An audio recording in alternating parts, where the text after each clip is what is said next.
अस्सलाम वालेकुम वरहमतुल्लाह। अलहसन दवाखाना की तरफ से आज आपको ज़ियाबीतस के बारे में बताना चाहते हैं। ये क्या है और क्यों होती है, और ये तकरीबन पूरी दुनिया में छा चुकी है। तकरीबन हर चौथा इंसान इस मर्ज़ में मुब्तला है। ज़ियाबीतस एक पुराना मर्ज़ है। हर गुज़रे दौर में इस मर्ज़ के मुख्तलिफ नाम थे।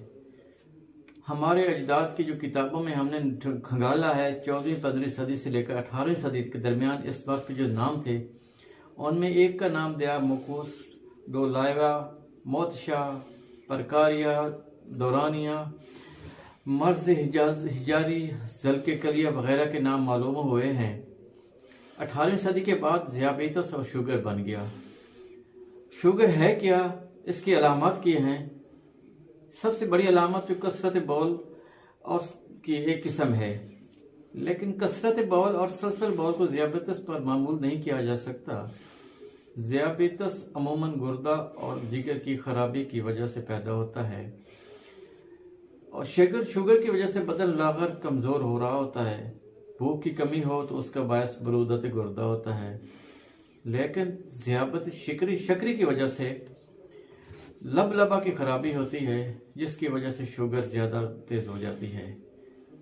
इसकी कुछ वजूहात हैं जिसमें सबसे जो ज़्यादा है, मीठी चीज़ों का इस्तेमाल ज़्यादा है। मीठे ज़्यादा खाना, हर वक्त मिठाई वगैरह और मीठी चीज़ें इस्तेमाल करने की वजह से बहुत ज़्यादा इस्तेमाल कर जाते हैं। उसके साथ निशास्तदार ग़िज़ाएँ, जिसमें चावल, गंदम, दालें वगैरह आ जाती हैं, इसकी इस्तेमाल, और कसरत वर्जिश की कमी, वर्जिश ना करने की वजह से इसकी हो जाती है।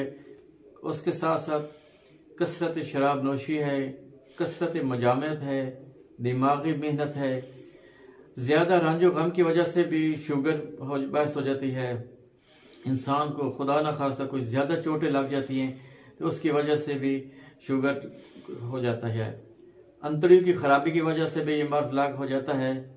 निशास्तदार ग़िज़ा, रोटी चावल का इस्तेमाल बहुत ज़्यादा कम करें, लेकिन इनको छोड़ना नहीं है, इनको तर्क नहीं करना, वरना जिस्मानी उज़लात तहलील होकर लाग़िरपन पैदा हो जाता है। जब लाग़िरपन पैदा होता है, जिस्म कमज़ोर हो जाता है, मर्दों में क़ुव्वत बा ख़त्म हो जाती है, औरतों में फतूर हैज़ बल्कि इनक़ताए हैज़ पैदा हो जाता है, हैज़ बंद हो जाते हैं, माहाना पीरियड ख़त्म हो जाते हैं। बाज़ औक़ात नज़ूल आब होकर बीनाई भी जवाब दे जाती है। अलग़र्ज़ शुगर के मुतल्लिक़ जितना भी कुछ कहा जाए, जितना हुक्मा ने हमारे बताए हैं, इनको बताने के लिए हमारे पास एक लंबी डायरी और लंबा मेहनत चाहिए। लेकिन मुख्तसर हम ये बताना चाहते हैं कि अल हसन दवाखाना की मेहनत और बुज़ुर्गों के हुक्मा के नुस्ख़ों के निचोड़ को निकाल कर हमने शुगर के इलाज तजवीज़ किया है। इंशाअल्लाह आपकी हर किस्म की शुगर के पास इलाज हमारे पास मौजूद है।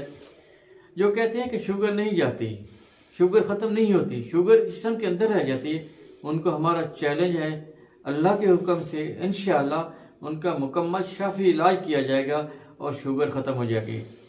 अगर आप इलाज करना चाहते हैं, आप शुगर से छुटकारा हासिल करना चाहते हैं, आप बाकायदगी दवाइयों को ख़त्म करना चाहते हैं, इंसुलिन को तर्क करना चाहते हैं, जो दवाइयाँ खा को आप इसका जो शुगर की दवाई खाते हैं उसके साथ आपको वो हो जाता है, ब्लड प्रेशर भी हो जाता है, मैदे के अमराज पैदा हो जाते हैं, उसके लिए आप हमसे रब्ता करें, हमारे इलाज करें। इंशाअल्लाह आपको मुकम्मल शुगर का इलाज दिया जाएगा।